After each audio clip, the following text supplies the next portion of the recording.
성경에 보면은 하나님을 토기장이, 그리고 저와 여러분 하나님을 믿는 백성을 토기다라고 하는 비유가 나옵니다. 소위 말하는 토기장이 비유입니다. 그렇죠? 네, 이 비유를 아마 다 한 번씩은 들어보셨을 겁니다. 하나님은 토기장이고 저와 여러분 토기이다. 이 말은 하나님이 저와 여러분을 하나님의 사람으로 빚어 가신다라는 겁니다. 흙으로 빚으셔서 하나님의 사람으로 만들어 간다라는 비유가 이 토기장이 비유입니다. 지금 다윗도요, 저희들이 계속해서 묵상하는 다윗도 지금 하나님의 마음에 합한 사람으로 만들어가는 중이라는 겁니다.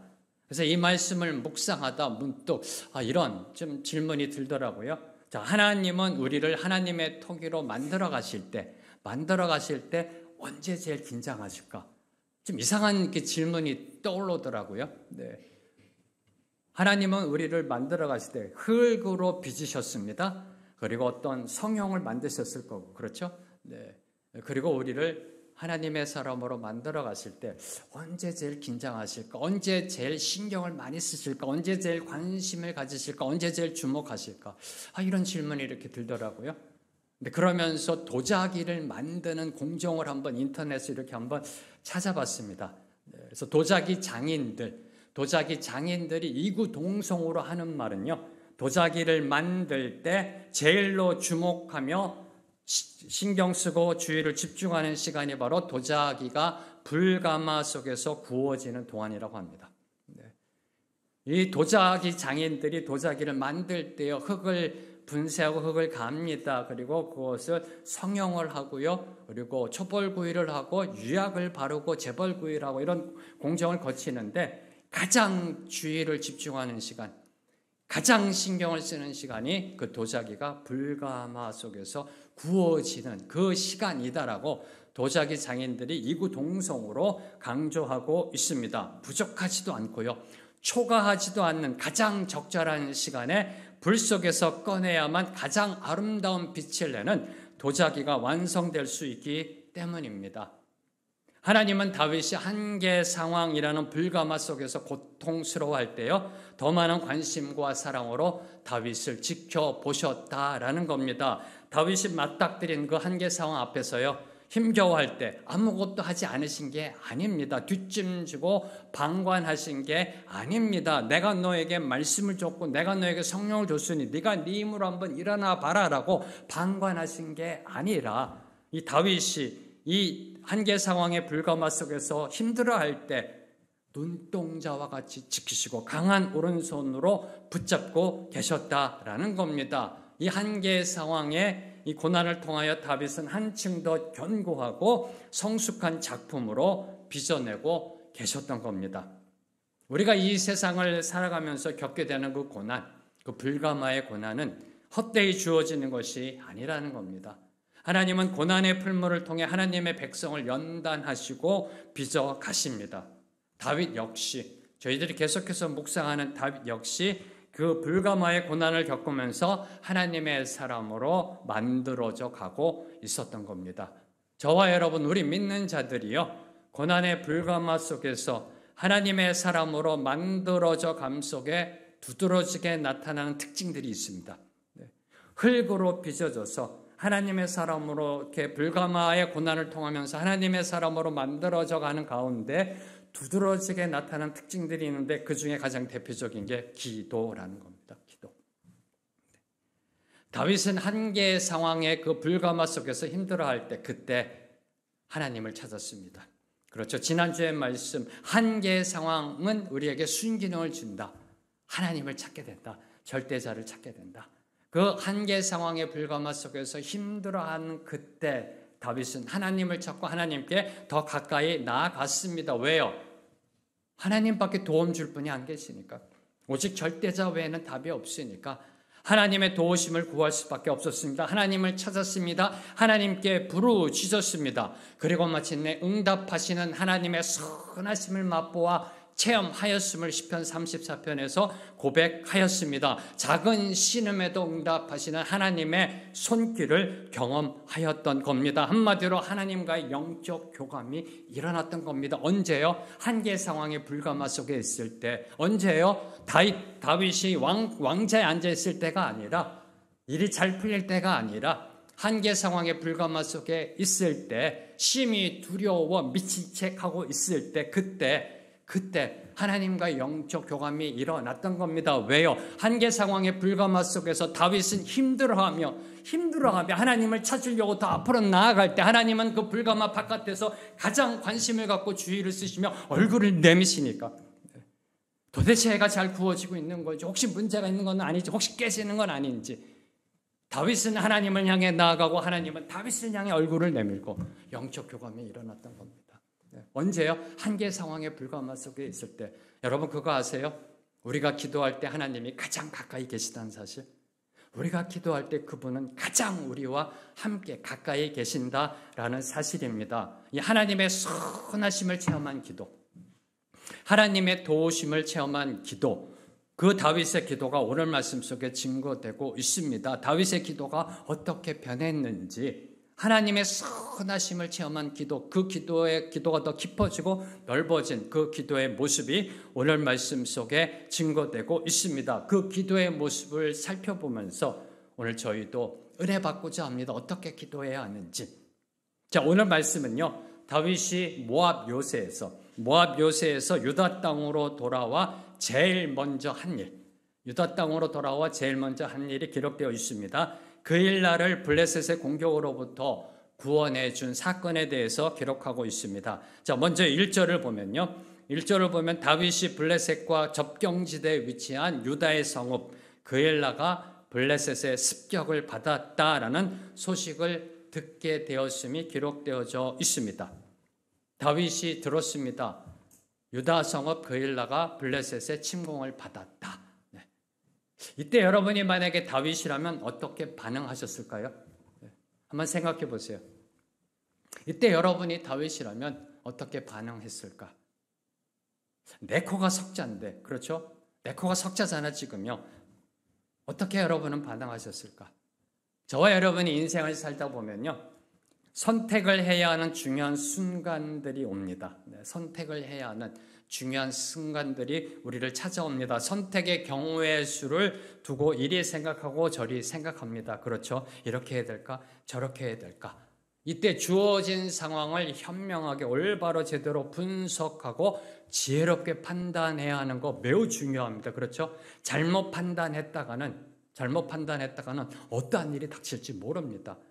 그래서 선택을 하는 데 있어서 주어진 상황을 잘 분석해야 합니다. 현명하게 분석해야 됩니다. 그리고 지혜롭게 결정해야 합니다. 그런데 오늘 다윗의 모습은요, 우리 인간의 판단과 지혜보다 먼저 앞서야 될 것, 우선되어져야 할 것이 있음을 교훈하고 있습니다. 우리 인간이 상황을 분석하고 판단하고 현명하게 지혜롭게 결정하기 전에 먼저 우선되어져야 할 것이 있음을 교훈하고 있습니다. 2절 말씀 함께 읽습니다. 시작. 이에 다윗이 여호와께 묻자와 이르되 내가 가서 이 블레셋 사람들을 치리이까? 여호와께서 다윗에게 이르시되 가서 블레셋 사람들을 치고 그일라를 구원하라 하시니. 다윗이 여호와께 묻자와 이르되, 누군가 와서 말합니다. 다윗이요 그일라 성읍이 블레셋에 의하여 침공당하 불타고 있다랍니다. 블레셋이 침공했다고 합니다. 이때 다윗이 한 행동, 다윗이 여호와께 묻자와 이르되, 블레셋이 그일라를 탈취했다는 소식을 접한 다윗은요, 그 블레셋을 쳐야 할지에 대해서 하나님께 나아가 문의하였던 겁니다. 한마디로 하나님의 뜻을 구하였던 겁니다. 첫 번째로 기도는 그 무엇보다도 먼저 하나님 앞으로 나아가 하나님께 묻는 것이다. 하나님의 뜻을 구하는 것이다 라는 겁니다. 그럼 목사님 그거 당연한 거 아니에요? 네, 이 당연한 걸 이 다윗이 깨달았던 겁니다. 이 한계 상황의 불가마의 그 고난을 통해서. 기도라는 것은 하나님 앞으로 나아가 하나님께 묻는 겁니다. 하나님의 뜻을 구하는 겁니다. 내 생각, 내 뜻을 구하는 것이 아니라 하나님의 뜻을 구하는 겁니다. 다윗은 현재 사울에게 쫓기는 신세이지만요, 동족이 당하는 위기를 두고 볼 수가 없습니다. 그래서 하나님께 나아가 기도하였던 겁니다. 내가 가서 이 블레셋 사람을 치리이까? 내가 가서 이 블레셋 사람을 치리이까? 사실 이게 말이 쉽지 상황적으로 참으로 어려운 그런 말입니다. 어려운 선택이고요. 어려운 결정입니다. 아까 말씀드렸던 것처럼 지금 다윗의 상황은요. 코가 석자 정도가 아니라 5자가 넘습니다. 지금요. 다른 사람을 도울 만큼 그렇게 여유로운 상황이 아니라는 겁니다. 이따 여러분이 말씀 보시면 아시겠습니다만 사울이 또 죽이려고 내려오잖아요. 그렇게 여유로운 상황이 아닙니다. 그럼에도 불구하고 다윗은 하나님께 나아가 기도합니다. 누가 보더라도 이것은 지금 그 일 나를 구하려 가서는 안 되는 상황이다 하고서 포기하는 것이 아니라 이건 지금은 코가 석자고 5자인데 지금 우리가 누구를 가서 도와주랴가 아니라 그건 내 생각이고 내 판단이고요. 하나님께 가서 기도하는 겁니다. 묻는 겁니다. 이게 기도라는 겁니다. 하나님께 나아가 기도하는 겁니다. 뜻을 구하는 겁니다. 내가 가서 이 블레셋 사람들을 치리까? 이 기도 가운데 저와 여러분이 놓치지 말아야 할 것이 있습니다. 무엇인가요? 지금 다윗은 아주 당연한 것을 묻고 있다는 겁니다. 아주 당연한 것. 무슨 말인가요? 그 일날을 구하는 것은 동족의 일입니다. 할례받지 않은 자가 하나님의 백성을 침공하였습니다. 그럼 어떻게 해야 될까요? 가서 도와줘야죠. 할례받지 않은 자가, 이방인이 하나님의 백성을 침공했으면 가서 도와줘야죠. 다윗은 지금 아주 당연한 일, 누가 봐도 선한 일, 옳은 일을 하려고 하는 겁니다. 선한 일이잖아요. 옳은 일을 지금 하려고 하는 겁니다. 그 선한 일, 당연한 일을 추진함에 있어서 다윗은 스스로 결정하지 않고 하나님의 뜻을 구하였던 겁니다. 첫 번째로 다시 한번 여러분에게 말씀드리면요. 지금 내 코가 석자인데 우리가 무슨 도와줄 형편이 되라고 포기한 게 아니라 누가 보더라도 다윗이 지금 나서는 상황이 아니에요. 이건 약간 크레이지한 거죠. 분수도 모르고. 그런데 하나님께 나가 기도합니다. 제가 갈까요? 가서 블레셋을 칠까요? 근데 이것 또한 당연한 기도라는 겁니다. 동족의 일이고 옳은 일이고 선한 일이잖아요. 이 당연한 걸 지금 하나님 앞에 나가 그 뜻을 구하고 있는 겁니다. 다시 말해, 주님, 저 지금 당연한 일 합니다. 주님의 백성 제가 이제 가서 구원하러 갑니다. 도와주세요. 힘주세요. 성령의 능력으로 이끌어 주세요라는 기도가 아니었다는 겁니다. 이 부분이 중요합니다. 이걸 깨달았던 겁니다. 다윗이요. 저와 여러분이 자주 기도할 때 오류를 범하는 것. 주님, 이건 누가 봐도 당연한 거 아닌가요? 할례받지 않은 자가 감히 하나님의 백성을 공격합니다. 제가 갈게요. 저 보고 이 땅에 왕이 되라고 하셨사오니 제가 갑니다. 목숨 걸고 갑니다. 그러니 도와주세요. 가 아니라는 겁니다. 주님, 제가 갈까요?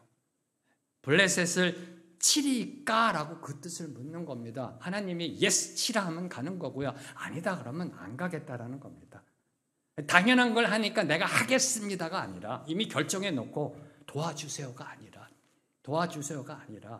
이 당연한 것, 선한 것, 옳은 일을 함에 있어서 하나님의 뜻을 묻고 있다라는 겁니다. 이 모습이요. 다윗이 블레셋 가드로 도망갈 때, 망명할 때 스스로 결정했던 것과는 아주 대조적인 모습입니다. 다윗은 기도하는 사람이라니까요. 지난주에도 말씀드렸던 것처럼 블레셋 가드로 갈 때도 기도했다니까요. 어떻게 해요? 지금 상황 보세요. 하나님, 저는 사무엘도 찾아갔었고 요나단도 찾아갔었고 아히멜렉도 찾아갔었고 이제 어디로 갈까요? 이 땅에 제가 있을 곳이 없습니다. 주님, 상황이 저를 블레셋으로 가라 하네요. 도와주세요. 라고 기도하고 넘어갔던 겁니다. 상황으로 보고 판단하고 이렇게. 그런데 그 블레셋 가드에서 한계 상황에 불가마의 고난을 겪은 다음에 그의 기도가 바뀌었던 겁니다. 아마도 다윗은요, 블레셋 망명을 인간적인 판단으로 결정하였다가 도리어 큰 위기를 경험했잖아요. 미친치 않은 수치와 굴욕을 경험했잖아요. 그래서 하나님의 인도하심을 구하지 않고 하나님의 뜻을 듣지 않고 하나님의 뜻을 구하지 아니하고 자기 스스로 무엇을 결정하여 행하는 것이 얼마나 위험한 일인지를 깨달았던 겁니다. 블레셋 가드로 갈 때 어떻게 기도했어야 되나요? 주님, 제가 블레셋 가드로 갈까요? 라고 기도했었어야죠. 오늘도 만약에 다윗이 한계 상황에 불가마의 고난을 겪지 않았으면 이렇게 기도했을 겁니다. 아까도 말씀드렸던 것처럼 주님, 이거 가만히 볼 수가 없습니다. 하나님의 이름이 지금 이방인에 대해서 모욕당하고 있습니다. 제가 가겠습니다. 힘 주세요. 하고 나아갔을 겁니다. 그런데 하나님의 뜻이 어디 있는지부터 묻고 있는 이 다윗의 모습. 매사의 모든 일에 앞서 하나님께 묻고 결정하는 거 오늘 제목입니다.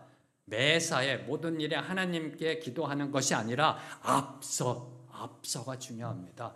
저와 여러분 기도하잖아요. 범사에 기도하려고 하고 쉬지 않고 기도하려고 하잖아요. 근데 중요한 거 모든 일에 앞서 하나님께 묻고 결정하는 거, 이것이 한계 상황의 불가마를 통해 다윗이 깨달았던 겁니다. 이 기도의 모습이 변한 겁니다. 그리고 더 나아가 다윗으로 하여금 위대한 일을 하고 위대한 이름을 남길 수 있었던 비결이 바로 이겁니다. 모든 일에 앞서 하나님의 뜻을 구하였던 것. 여러분 언제 기도하시는지요? 어떻게 기도하시는지요? 오늘 우리 또한 아무리 작은 일, 사소한 일이라 할지라도요, 주님의 인도하심을 구해야 한다라는 겁니다. 누가 보아도 당연한 일, 누가 보아도 옳은 일, 누가 보아도 선한 일을 할 때에도 하나님의 뜻을 구해야 한다라는 겁니다. 왜요? 그래야 정답의 길을 갈 수 있으니까. 그래야 생명의 길, 의의 길, 진리의 길을 걸어갈 수 있으니까. 그래야 주님과 동행하는 삶을 살아낼 수 있기 때문입니다. 그래서 기도는 한마디로 하나님의 뜻을 알아가는 영적 GPS입니다. 내비게이션.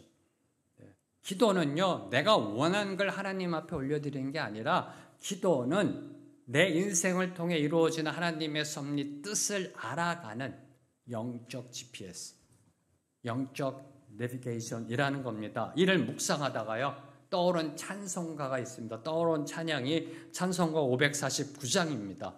내 주여 뜻대로 행하시옵소서. 내 주여 뜻대로 행하시옵소서.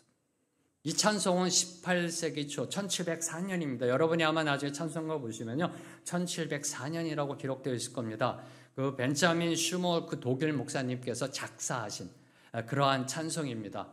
이 목사님께서는 그때 캐톨릭과 개신교 간의 종교전쟁, 30년 전쟁이라고 저희들은 역사 시간에 배웠을 겁니다. 이 캐톨릭과 개신교의 종교전쟁인 30년 전쟁의 그 여파로 인하여 온 독일이 피폐화됩니다. 그래서 고통과 시리에 빠져있는 신자들을 이 목사님은 일일이 신방하시며 돌보셨습니다. 무려 36개의 마을을 혼자서. 전쟁 후에 참담하게 나라가 무너졌기 때문에 교회가 무너지고요.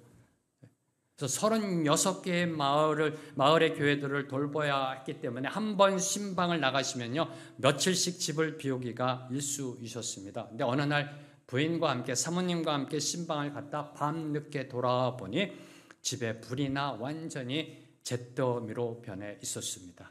그리고 설상가상으로 사랑하는 두 아들이 불에 타 죽고 말았습니다. 이런 일이 일어납니다. 하나님의 일을 하는 이 슈멀크 목사님, 36개 마을을 돌아다니면서 신방하신 목사님에게도 이런 일이 일어납니다. 사랑하는 두 아들이 죽어 있었던 겁니다. 그 청천벽력에 참담한 고통 앞에 슈멀크 목사님은 그저 하나님께 울부짖을 수밖에 없었습니다. 그밖에 뭐가 할 수 있겠어요? 그저 하나님 앞에 울부짖으며 기도할 수밖에 없었습니다. 한참을 고통 속에 울부짖다가 목사님은 문득 이 또한 하나님의 뜻이다. 이 또한 하나님의 뜻이다라는 결론에 도달합니다. 그리고 조용히 하나님을 향해 기도하기 시작하셨습니다. 바로 그 기도문을 시로 옮겨놓은 것이, 그 기도문을 시로 옮겨놓은 것이 바로 찬송가 549장입니다. 내 주여 뜻대로 행하시옵소서. 온 몸과 영혼을 다 주께 드리니 이 세상 고락간 주의 인도하시고 날 주관하셔서 뜻대로 하소서. 내 주여 뜻대로 행하시옵소서. 큰 근심 중에도 낙심케 마소서. 주님도 때로는 울기도 하셨네. 날 주관하셔서 뜻대로 하소서. 내 주여 뜻대로 행하시옵소서. 내 모든 일들을 다 주께 맡기고 저 천성 향하여 고요히 가리니 살든지 죽든지 뜻대로 하소서. 놀라운 고백 아닐런지요. 사랑하는 두 아들이 불에 타 죽어 있는 그 가운데서 기도합니다. 그러면서 주님의 뜻을 향해 나아가는 이 기도는 우리를 하나님의 뜻으로 인도하는 내비게이션입니다. 자, 그러면 하나님의 뜻이 무엇인지 어떻게 아는가라는 또 다른 질문을 우리에게 던져야 됩니다. 기도는 하나님의 뜻을 알아가는 내비게이션, 영적 GPS입니다. 그럼 우리가 기도를 통해서 하나님의 뜻이 무엇인지 어떻게 분별할 수 있는가?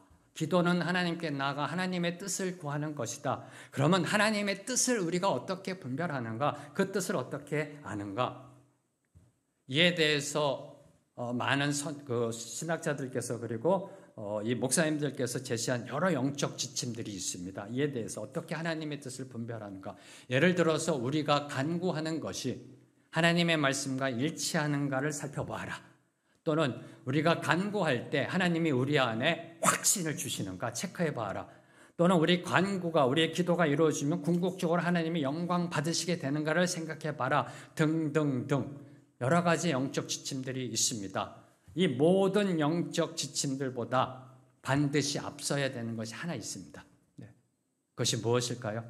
여러 영적 지침들이 주어졌습니다. 하나님의 뜻을 분별하고 하나님의 뜻을 알아가는 데 있어서 이렇게 한번 해봐라. 영적 지침들이 주어져 있습니다. 근데 이 모든 영적 지침들보다 반드시 앞서야 되는 게 있습니다.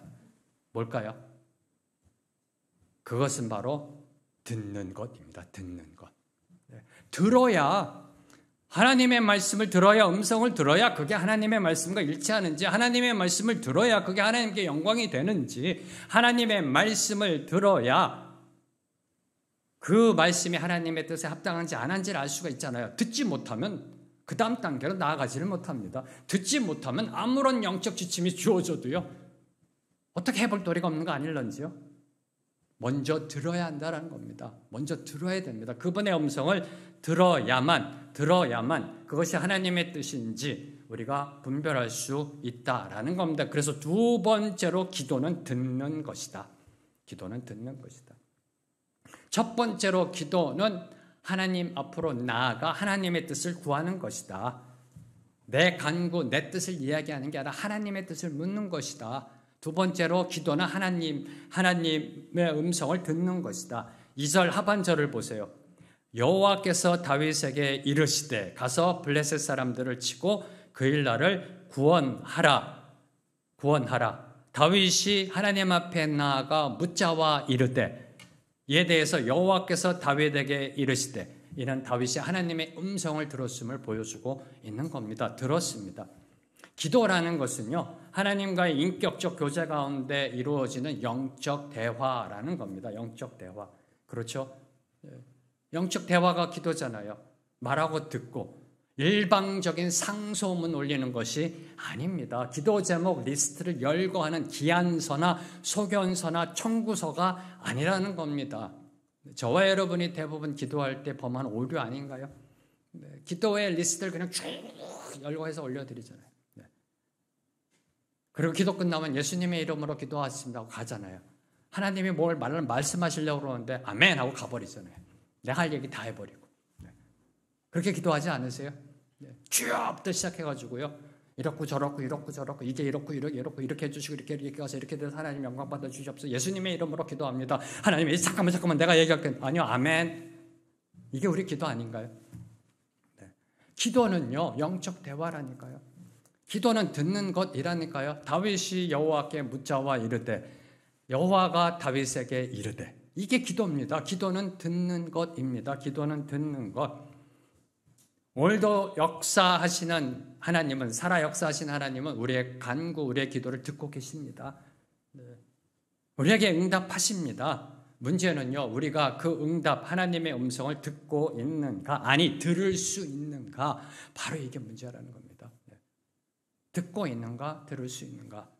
그래서 우리가 주목해야 하는 것, 우리가 특히 주목해야 하는 것, 소위 말하는 관상기도 또는 경청기도라고 그러죠.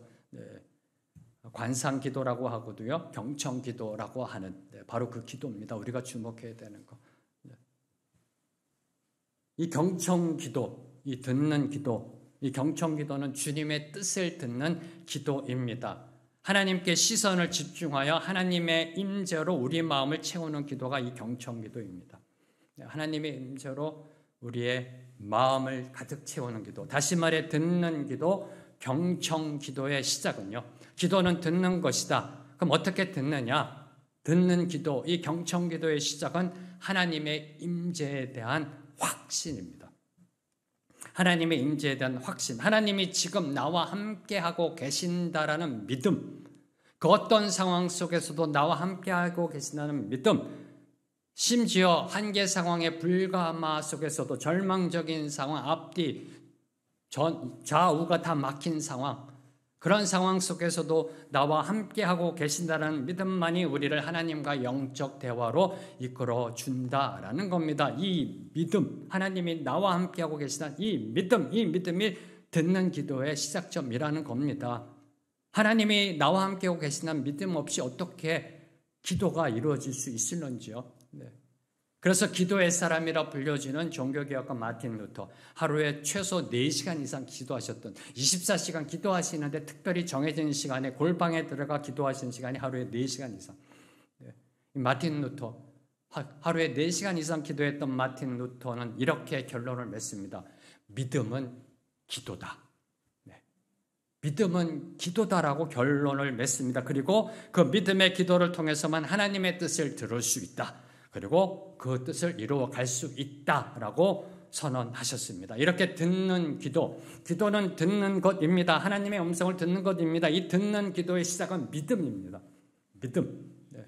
하나님이 나와 함께하고 계시다는 믿음, 하나님의 임재로 내 안에 가득 채워지는 그 믿음. 그래야 들을 수 있죠. 네.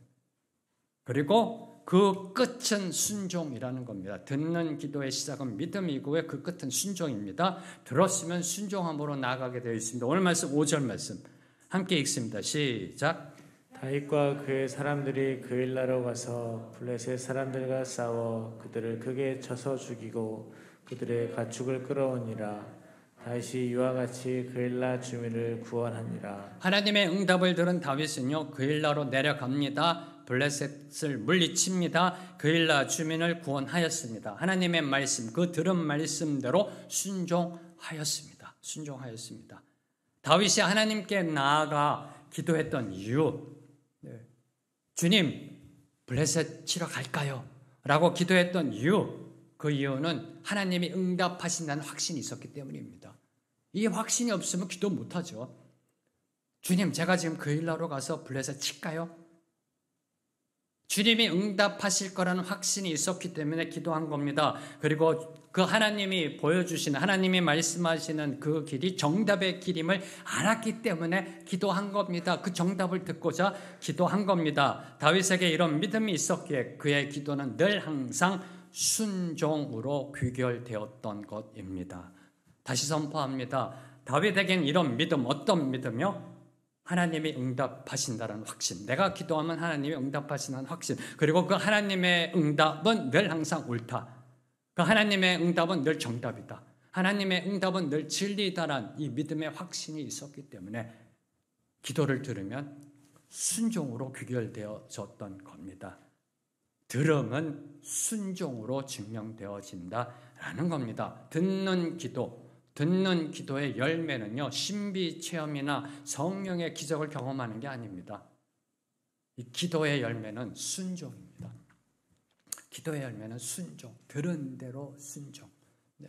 그래서 저희들이 강조하는 게 그거잖아요. 들은 말씀대로, 들은 주님의 말씀대로 살아내는 삶의 모습. 믿음이 입술로만의 믿음이 아니라 삶의 믿음을 보여주자 하는 게 바로 이겁니다. 듣는 기도의 시작은 믿음이고 그 끝은 순종입니다. 삶의 순종, 삶으로 보여주는 것입니다. 왜요? 하나님의 말씀을 듣게 되면요. 누구요? 창조주, 주권자, 만왕의 왕, 만주의 주 되는 그분의 음성을 듣게 되면요. 순종하게 되어 있습니다. 네. 그분의 말씀을 들으면 순종할 수밖에 없다니까요. 누구의 말씀인데요? 창조주, 주권자의 말씀이신데, 그리고 그 말씀이 들렸다라는 것은 그분의 임재가 내 안에 충만하다는 겁니다. 그분이 나와 함께 하시면서 나에게 말씀하시는데요. 그 어느 누구도 그 말에 불순종하는 사람은 없습니다. 그 누가 뭐라 해도 그 말씀대로 나아가게 되어 있습니다. 저는 이것을 분명하게 경험한 사람입니다. 그러니까 세상에 있던 모든 것 내려놓고 하나님이 말씀하신 대로 풀타임에 이 교역자의 길을 걸어가고 있는 거 아닐런지요? 네. 그분의 음성을 들었기 때문에. 그분의 음성을 들으면요, 순종할 수밖에 없어요. 아니, 순종으로 나아가게 되어 있어요. 억지로 콧게 갖고 가는 게 아니라 기쁨으로, 즐거움으로요. 주님 감사합니다. 나 같은 거 사용해 주셔서 감사합니다. 아마 오늘 다윗도요, 아이고 그냥 노라고 해주시지 왜 또 예스라고 그래가지고 힘들게 또 가서 또 싸워야 되네. 이게 아니었을 겁니다. 그래, 가라 했을 때 기쁨으로 충만함으로 하나님이 나를 인정해 주시니까 하나님이 나를 사용하시는구나. 하나님은 나 같은 거 없어도 그냥 툭 하면 저 블레셋 물리칠 수 있는데 그래도 나 같은 거 아직도 버리지 않고 사용하시는구나라는 그 기쁨. 그 기쁨으로 내려갔던 것입니다. 하나님의 말씀을 올바로 듣고요. 제대로 순종하는, 하나님의 말씀 올바로 듣고 제대로 순종하는 체험이 반복되면 반복될수록, 한 번 경험하고요, 두 번 경험하고요, 반복되면 반복될수록 우리의 듣는 기도가 해야 하는 기도에서 하고 싶은 기도로 바뀌어져 갑니다. 이걸 경험하시는 여러분이 되기를 소망합니다. 기도를 해야 되잖아요. 명령이니까. 성경에 보면 명령입니다. 쉬지 말고 기도해 주세요가 아니라 쉬지 말고 기도하라. 명령입니다. 기도해야 합니다. 우리의 삶 속에 기도가 있어야 됩니다. 그런데 하나님께 기도하고 하나님의 음성을 듣고 그 음성대로 순종하고 순종함으로 하나님의 섭리가 일어나는 것을 경험하고 또 기도하고 듣고 하나님의 역사하심을 경험하고 이 올바로 듣고 제대로 순종하는 삶의 체험이 반복되고 반복될수록 우리의 기도가 해야만 하는 기도에서 하고 싶은 기도로 바뀌어져 간다라는 겁니다. 하나님과 더욱더 친밀한 관계 속으로 들어가는 그 축복을 누리게 됩니다. 아까도 말씀드렸잖아요. 기도할 때 하나님은 가장 가까이 계신다. 기도할 때. 기도할 때 영적 교감이 이루어지잖아요. 더욱더 친밀함에 하나님과의 관계 속으로. 성경에 보면 에녹이 하나님과 동행했다라는, 하나님 손 꼭 붙잡고 소풍 가는 그 기분, 그 기쁨을 누리게 된다는 겁니다. 사랑하는 성도 여러분, 기억하십시오. 하나님의 음성을 듣지 못하면 그 기도는 기도가 아닙니다. 하나님의 음성을 듣지 못하면 그 기도는요, 하나의 주술입니다. 하나의 주문입니다. 기도는 그분의 음성을 듣는 것입니다. 자, 그러면 내가 들은 것이 하나님의 음성인지 어떻게 아는가? 이 질문입니다. 기도는 하나님께 나아가 하나님의 뜻을 구하는 것이다. 하나님의 뜻을 구하기 위해서 어떻게 되는가? 들어야 한다, 먼저. 자, 그러면 그 들은 것이 하나님의 뜻인지 어떻게 아는가? 하나님의 음성인지 어떻게 아는가? 그래서 세 번째로 기도의 응답에는 확인이 필요하다는 겁니다. 기도의 응답에는 확인이 필요하다. 3절과 4절 말씀 함께 읽습니다. 시작. 다윗이 사람들이 그에게 이르되 보소서 우리가 유다에 있기도 두렵거든 하물며 그일라에 가서 블레셋 사람들의 군대를 치는 일이니까 한지라. 다윗이 여호와께 다시 묻자온대 여호와께서 대답하여 이르시되 일어나 그일라로 내려가라. 내가 블레셋 사람들을 내 손에 넘기리라 하신지라. 다윗은 하나님께 나아가 기도하여 그일라를 구원하라는 응답을 받았습니다. 내가 블레셋을 치리까 가서 쳐라. 응답을 받았습니다. 그런데 그의 추종자들이 이 일을 제기합니다. 출정을 반대합니다. 지금 우리 코가 석자인데 어떻게 우리가 지금 내려갈 수 있습니까? 라고 출정에 반대하자 다윗이 보인 행동은 다시 하나님께 나가 기도했다는 겁니다. 하나님 앞으로 나가 기도합니다. 다윗이 여호와께 다시 묻자온대 기도 응답에 대한 확인을 구하였던 것입니다. 오늘날 많은 사람들이 하나님의 음성을 들었다라고 합니다. 감사한 일이죠. 하나님의 음성을 들었다라고 합니다. 그리고 어떨 때 보면 같은 날 각자 다른 음성을 들었다고도 합니다. 어떤 같은 걸 놓고서 어떤 사람은요, 나 하나님의 음성을 들었어. 이렇게 해야 되는데 옆에 있는 사람이 아니야, 내가 들은 건 이쪽이래. 이런 또 우스운 일도 일어납니다. 오늘날도 우리 믿는 자들 하나님의 음성을 듣습니다. 그런데 이 모양 저 모양의 그 음성을 들었다는 모습들이 나타나고 있습니다. 어떤 것이 진짜 들은 모습인지. 그렇죠? 똑같은 걸 놓고 A 장로님, B 장로님의 의견이 다릅니다. 똑같이 하나님의 음성을 들었다고 하는데 그리고 때로는 잘못된 음성에 빠져서요 어리석은 길로 행하기도 합니다. 그리고 어떤 이들은 대부분의 모습이죠. 대부분의 성도들의 모습입니다. 어떤 분들은 하나님의 음성을 구합니다. 그런데 속으로는 이미 자기 생각이 이미 결정나 있고요. 속에서는 이미 자신의 생각과 계획을 다 세워놓고 그에 맞게 하나님이 응답해 주시기를 기도하고 있는 거예요. 이미 생각해놨어요. 거기에 하나님께서 따라주기를 원하는 그러한 분들도 많습니다. 바로 그 모습이 7절에 나타나 있습니다. 7절을 보면요.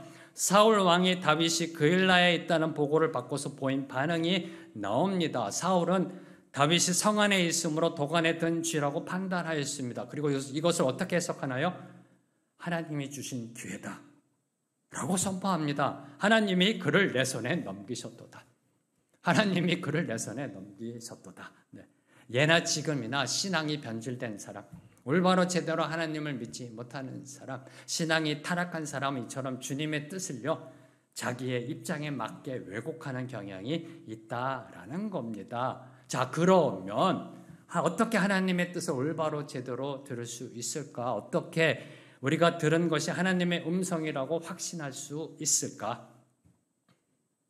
이에 대해서 이 부분에 있어서 오랫동안 기도하시면서요 이 부분에 있어서 고민하시고 하나님의 음성을 듣고 책을 쓰신 분 달라스 윌라드 목사님, 아마 여러분 다 아실 겁니다. 하나님의 음성이라는 책 아마 다 읽어보셨을 겁니다. 이 부분에 있어서 하나님 앞에 나가 고민하시면서 하나님의 음성을 듣고 쓰신 책이 하나님의 음성이라는 책입니다. 하나님의 음성이라는 책을 보면요 하나님은 다양한 통로를 통해 우리에게 말씀하신다라고 기록되어 있습니다. 당연한 겁니다. 여러분이 성경을 봐도요 하나님은 꿈과 계시로 사람을 통해 환경을 통해 이 모양 저 모양을 통해 말씀해 오십니다. 성경을 봐도요. 근데 달라스 윌라드 목사님이 그 중에서 가장 중요하게 여기는 세 가지. 첫째, 하나님 성경 말씀으로 우리에게 말씀하신다. 둘째, 성령의 감화하심으로 우리에게 말씀하신다. 셋째, 환경을 통해 말씀하신다. 이 세 가지가 중요하다. 이 세 가지를 가지고 늘 확인해야 된다라고 조언하고 있습니다. 우리가 들은 말씀이 성경 말씀을 통해서 이렇게 우리에게 하나님께서 말씀해 주죠. 어떨 때는 보면은요, 무슨 로마서 8장 2절 말씀을 우리에게 딱 주실 때도 있고요. 또 기도할 때 마음에 성경 말씀이 들어올 때도 있고요. 어떨 때는 내면에 있는 성령의 감동 감화하심으로 말씀하실 때가 있고요. 세미한 음성이 들려오잖아요. 그리고 어떨 때는 환경을 통해서 보여주십니다. 이 길로 가라, 이렇게 하라. 그래서 이 부분에 대한 상호 교차적인 확인이 필요하다라는 겁니다. 우리가 기도 응답 받았을 때 이것이 과연 하나님의 뜻인가라고 불확실할 때 그렇게 확인하라라고 조언하고 계십니다. 이로 볼 때 지금 다윗은요 자신이 들은 하나님의 말씀을 응답을 이미 들었습니다. 응답을 들었습니다. 응답을 추종자라는 환경에서 이의를 제기하자 다시 하나님께 나아가 기도했던 겁니다. 추종자라는 환경에서 이의를 제기하자 다시 한번 하나님의 뜻을 확인코자 기도함으로 나아갔던 겁니다. 기도는요 속도전이 아닙니다.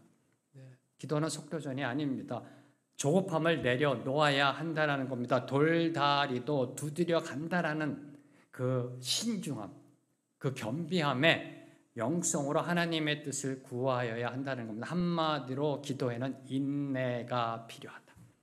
기도에는 인내가 필요함을 말씀하고 있는 겁니다. 기도는 첫 번째 하나님께 나아가 하나님의 뜻을 구하는 겁니다. 두 번째 기도는 듣는 겁니다. 세 번째 기도에는 확인이 필요합니다. 네 번째 기도에는 에봇이 필요하다. 에봇이 필요하다. 유다를 떠났던 다윗의 기도와 유다로 돌아온 다윗의 기도의 그 변화된 모습이 오늘 나타나고 있는 겁니다. 네 번째 기도에는 에봇이 필요함을 보여주고 있습니다. 6절 말씀 함께 읽습니다. 시작. 아히멜렉의 아들 아비아달이 그일라 다윗에게로 도망할 때 손에 에봇을 가지고 내려왔더라. 지금 오늘 본문 말씀은 그일라 사건입니다. 그일라 사건. 그일라를 블레셋이 침공했고 다윗이 내려가서 그일라를 구원하는 사건입니다. 이 사건이 진행되는 가운데 갑자기 중간에 문맥에 맞지도 않는 아히멜렉의 아들 아비아달이 다윗에게로 도망쳐왔다는 사실을 기록하고 있습니다. 중간에 갑자기 뚝 이상한 이야기가 들어간 겁니다. 왜 이 이야기가 기록되어 있을 것일까? 그일라 사건이 지금 진행되고 있다니까요. 근데 갑자기 아비아달이라는 사람이 나타나서 다윗에게로 도망쳐왔다라고 탁 중간에. 그 이유가 무엇일까? 갑자기 중간에 삽입된 이유가 무엇일까? 그 이유는 바로 아비아달의 손에 에봇이 들려 있었기 때문입니다. 도망할 때의 손에 에봇을 가지고 내려왔더라. 에봇 때문입니다. 에봇은 제사장의 의복입니다. 당시 이 긴 조끼 같은 등과 가슴을 가리는 긴 조끼 같은 이 옷을 에봇이라고 했습니다. 이 에봇은 특별히요 하나님의 뜻을 묻고자 할 때, 하나님의 뜻을 묻고자 할 때 이 에봇 안에 있는 우림과 둠밈이라는 것을 가지고 하나님의 뜻을 구하였습니다. 이 에봇을 가져왔다라는 것, 이 에봇을 다윗에게 가져왔다라는 것은 하나님께서 다윗에게 하나님의 뜻을 물을 수 있는 거룩한 도구를 주셨음을 의미하고 있는 겁니다. 아유, 목사님 굳이 기도할 때 그런 게 필요할까요? 아니요, 우리가 이 땅을 살아가는 데서 하나님이 허락하신 상징이 있습니다. 언약궤, 하나님의 임재의 상징입니다. 우리에게 주신 그분의 거룩한 상징들이 있다라는 겁니다. 에봇은 하나님의 뜻을 구하는 상징적인 통로였던 겁니다. 자, 9절을 보면 그래서요. 9절을 보면 다윗은 사울이 자기를 해하려 하는 음모를 알고 제사장 아비아달에게 에봇을 가져오라라고 말하고 있습니다.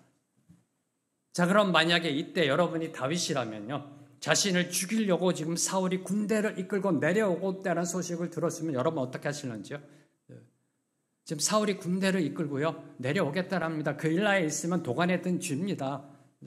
도망도 못 갑니다. 사울이 군대를 몰고 내려오고 있다. 여러분 같으면 어떻게 하셨겠는지요? 당연히 도망가야 되는 거 아닐런지요? 가만히 있다 보면 도관에 든 쥐로 잡힙니다. 그런데 다윗은 도망가는 대신 에봇을 가져와라. 에봇을 가져와라. 에봇을 가져올 시간 어디 있어요? 빨리 급하게 도망가야지. 근데 에봇을 가져와라. 그리고 에봇을 들고 하나님께 나아갔습니다. 왜요? 에봇을 의지하여 기도하려고, 하나님의 뜻을 구하려고. 당시 에봇은 하나님이 이스라엘 백성에게 하나님의 뜻을 구하는 데 사용되어지는 상징적 거룩한 통로로 주셨기 때문에 그 에봇을 가지고 하나님 앞에 나아가 하나님의 뜻을 구하였던 것입니다. 허둥지둥 허겁지겁이 아니라 잠잠히 하나님 앞으로 나아갔습니다. 이것이 기도하는 자의 여유입니다. 이것이 기도하는 삶의 품격입니다. 기도하는 삶의 품격입니다. 오두방정 떨지 않습니다. 그 어떤 위기와 시련이 다가와도요, 허겁지겁되지 않습니다. 여유가 있어요. 삶의 품격이 있어요. 왜요? 기도하면 되니까. 주님 앞으로 나아가 기도하면 되니까. 사울이 군대를 몰고 오는 가운데서 다윗은 10절과 11절을 보면요, 자신이 처한 상황을 하나님께 있는 그대로 아뢰고 있습니다. 급한데 그냥 이렇게 기도할 수 있죠. 주님 아시죠? 어떡할까? 빨리 살려주세요가 아니에요. 하나하나 다 아뢰고 있어요. 상황을요. 다 알고 계시는데 하나님. 다 이렇게 아뢰입니다. 그리고 하나님께서 그런 자신의 처지를 돌아보사 피할 길을 주시기를 간구하고 있습니다. 그리고 12절에 한 번 더 가서 기도해요. 아마 옆에 있던 그 부하들은요, 아마 속이 탔을 겁니다. 10절에서 기도하고 11절에서 기도하고 그리고 또 12절에 가서 또 기도해요. 다윗은 그일라 사람들이 자신을 배반할 것인가에 대해서 하나님께 묻습니다. 그 답을 들었습니다. 이제 하나님의 응답을 들었습니다. 여기서 저와 여러분이 주목해야 하는 것, 다윗은 하나님의 응답을 듣고요, 그일라에서 피하였을 뿐 하나님께서 왜 그런 시련을 주시는지 한마디의 원망도 없었다라는 겁니다. 하나님, 제가 기도했잖아요. 그일라로 블레셋 치러 갈까요? 치러 가라 해서 내려왔습니다. 근데 이게 뭡니까 하나님? 제대로 일을 좀 하셔야지. 이게 뭡니까? 아예 처음부터 가지 말라고 하든지. 이렇게 원망 불평하지 않았습니다. 그일라를 떠나면서 이런 괘씸한 것들 살려줬더니 나를 밀고 해라고 그일라 사람들에게 해코지하지도 않았습니다. 그냥 조용히 떠났습니다. 이 모습입니다. 이 모습은 비단 여기서만 나타난 모습이 아닙니다. 다윗은 일생 동안 무수히 많은 고난을 당하였지만 그러한 고난으로 인해 한 번도 하나님을 원망하거나 불평하거나 투덜대지 않았다는 겁니다. 이 사실, 이게 기도의 영성입니다. 이 사실을 역으로 보면요, 다윗은 그만큼 자신을 향한 하나님의 섭리, 자신을 향한 하나님의 섭리를 철저하게 신뢰하고 있었다. 어떤 상황 속에서도 하나님은 나를 선한 길로 인도하실 거다. 왜요? 선하심을 맛보아 알았기 때문에. 인도하실 것이다. 그리고 범사의 하나님을 인정하였으면. 하나님 어디 계시나요? 가 아니라 범사의 하나님을 인정하였음을 보여주고 있는 겁니다. 바로 이것이 오늘 저와 여러분이 본받아야 할 다윗의 영성입니다. 이 영성에서 나오는 기도가 참된 기도가 될 수 있는 겁니다. 자, 그러면 오늘날 에봇은 무엇인가라는 질문입니다. 네. 그렇죠? 당연히 질문 던져야죠. 기도에는 에봇이 필요하다. 그럼 오늘날 에봇은 과연 무엇인가? 저와 여러분에게 주어진 에봇은 과연 무엇인가? 하나님의 뜻을 구하는 데 필요한 그 거룩한 통로, 거룩한 도구는 무엇인가? 요한복음 14장 14절 말씀 함께 읽습니다. 시작. 내 이름으로 무엇이든지 내게 구하면 내가 행하리라. 그것은 바로 예수님의 이 이름이라는 겁니다. 예수님의 이름. 다윗 당시 에봇이 하나님께 기도하는 거룩한 통로였듯이 오늘날 우리는 예수님의 이름으로 기도합니다. 그래서 저희들이 기도할 때마다 맨 마지막에 어떻게 기도를 마치나요? 예수님의 이름으로 기도합니다. 예수님의 이름으로 기도합니다. 그러면 예수님의 이름으로 기도한다는 게 뭘까요? 이 부분을 마지막으로 묵상하고 말씀을 맺고자 합니다. 예수님의 이름으로 기도한다는 게 뭘까요? 그러면요. 에봇을 가지고 하나님께 나아간다는 게 뭘까요? 예수님의 이름으로 기도한다는 게 과연 무슨 의미일까요? 예수님의 이름으로 기도한다? 아무 생각 없이 그냥 끝맺는 말인가요? 한번 고민해 보셨는지요? 기도하실 때? 어떤 주술적 구호인가요? 하나님이 응답해 주시길 바라는 주문인가요? 예수님의 이름으로 기도합니다 하면 더 들어주실 거야. 어떤 의미인가요? 왜 예수님의 이름으로 기도하라고 말씀하셨는지요? 여기에는 세 가지 의미가 있습니다. 세 가지. 첫째, 예수님의 이름으로 기도한다는 것은 예수님을 통해서만 하나님께 나아갈 수 있다는 믿음을 고백하는 겁니다. 오직 예수님만이 길이요 진리요 생명이심을 고백하는 겁니다. 이게 예수님의 이름으로 기도하는 겁니다. 디모데전서 2장 5절에 보면 하나님과 사람 사이의 중보자는 오직 한 분이시니 예수 그리스도이시다라는 이 진리를 고백하는 겁니다. 이게 예수님의 이름으로 기도한다는 겁니다. 오직 당신만이 길이요 진리요 생명입니다. 당신을 통해서만 하나님께 나아갈 수 있습니다를 고백하는 것이 예수님의 이름으로라는 거고, 두 번째로 예수님의 이름으로 기도한다는 것은 오직 예수님의 능력만을 전적으로 의지하며 살아가겠다라는 선포입니다.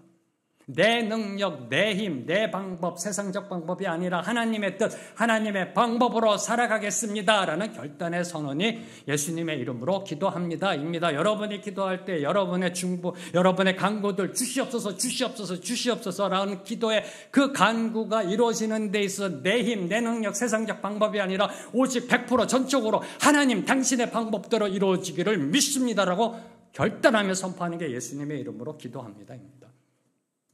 마지막 세 번째로 예수님의 이름으로 기도한다는 거, 이 이름이라는 거는 전 인격을 나타냅니다. 전 인격. 한 사람의 이름이라는 건 그 사람을 대표하는 겁니다. 그래서 이 인격, 예수님의 이름으로 기도한다는 건 예수님의 전 인격, 그분의 삶, 성품, 사역 등에 일치하는 삶을 살아내겠다라는 그런 고백이 담긴 기도입니다. 한마디로 그리스도가 내 안에, 내가 그리스도 안에 기도를 올린다라는 겁니다. 그리스도가 내 안에, 내가 그리스도 안에 그분을 닮아가는 그분의 삶, 성품, 인격, 그분의 사역을 닮아가는 삶을 살아내겠다 라는 결단의 선포. 그리스도가 내 안에, 내가 그리스도 안에 기도의 선포가 예수님의 이름으로 기도합니다 라는 그런 의미입니다. 이를 잘 보여주는 것이 조나단 에드워즈 목사님, 또 한 분의 기도의 용사시죠. 이 조나단 에드워즈 목사님, 18세기 영적 각성 운동을 일으키셨던 조나단 에드워즈 목사님의 고백입니다. PPT 한번 올려봐 주세요. 내게는 하나님과 그리스도를 향한, 그리고 거룩함을 향한 강렬한 열망이 있었다. 그로 인해 내 마음은 거의 터질 듯 충만했다. 해마다 나는 하나님의 일을 하면서 거의 모든 시간을 보냈다. 가끔은 숲이나 한적한 곳을 홀로 걸으며 묵상과 독백과 기도를 통해 하나님과 대화를 나누었다. 그럴 때면 나는 늘 내가 묵상한 것을 찬양으로 부르고는 했다. 어디에 있든지 끊임없이 내게서 기도가 쏟아져 나왔다. 나의 마음의 내적 열망을 토해내는 호흡처럼 기도는 내게 아주 자연스러운 일이었다. 바로 저것이 예수님의 이름으로 기도하는 모습이라는 겁니다. 주님을 향한 갈망, 강렬한 열망, 주님을 찾고자 나아가는, 주님의 임재 안에 거하고자 하는, 주님의 일을 하는 데 있어서 올인함으로 나아가는 그 강렬한 열망, 강렬한 열망으로 채워져 있는 그 상태에서 나오는 기도, 이게 바로 예수님의 이름으로 기도한다라는 겁니다. 이런 가운데 나오는 기도가 우리의 영적 호흡이 된다라는 겁니다. 24시간 아주 자연스러운 호흡의 기도가 된다라는 겁니다. 누가 건들면 그런 기도가 나오는, 내적 열망이 충만해서 터져 나오는 기도. 조나단 에드워즈 목사님의 기도가 바로 예수님의 이름으로 기도하는 기도의 모습이었던 겁니다. 사랑하는 성도 여러분, 한계의 상황의 불가마를 통해 다윗은요, 모든 일에 앞서 하나님께 기도하는 사람이 되었습니다. 모든 일에 앞서 기도하는 사람이 되었습니다. 기도를 통해 하나님의 음성을 들었습니다. 그리고 그 음성대로 순종하는 사람이 되었습니다. 이것이 기도의 본질이고 이것이 기도의 핵심입니다. 하나님의 뜻을 구하고 그 뜻을 듣고 그 뜻을 이루는 것, 이게 바로 기도의 본질이고 핵심입니다. 다윗은 기도함으로 하나님의 인도 보호하심의 선하심을 맛보아 알았습니다. 체험하였습니다. 기도함으로 하나님이 그의 반석 요새 바위 방패 구원의 뿔 산성이심을 알았습니다. 그리고 마침내 이렇게 선언합니다. 내가 사망의 음침한 골짜기를 지날지라도 두려워하지 않는 것은 주께서 나와 함께 하심이니이다. 주의 지팡이와 막대기가 나를 안위하시나이다. 이 다윗의 간증이 저와 여러분의 현실이 되기를 축원합니다. 다윗의 기도가 저와 여러분의 기도가 되기를 주님의 이름으로 선포합니다. 이제 함께 찬양하며 나아갑니다. 오직 주님의 뜻이 우리의 삶 속에 이루어지기를 소망하며 찬양합니다. 내 주여 뜻대로 행하시옵소서.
우리의 생명들입니다. 죽든지 살든지 오직 주님의 뜻이 온전히 이루어지는 삶 살아내게 하여 주시옵소서. 오늘 말씀을 통해 기도의 본질에 대해서 다시 한번 깨닫게 하여 주심에 감사합니다.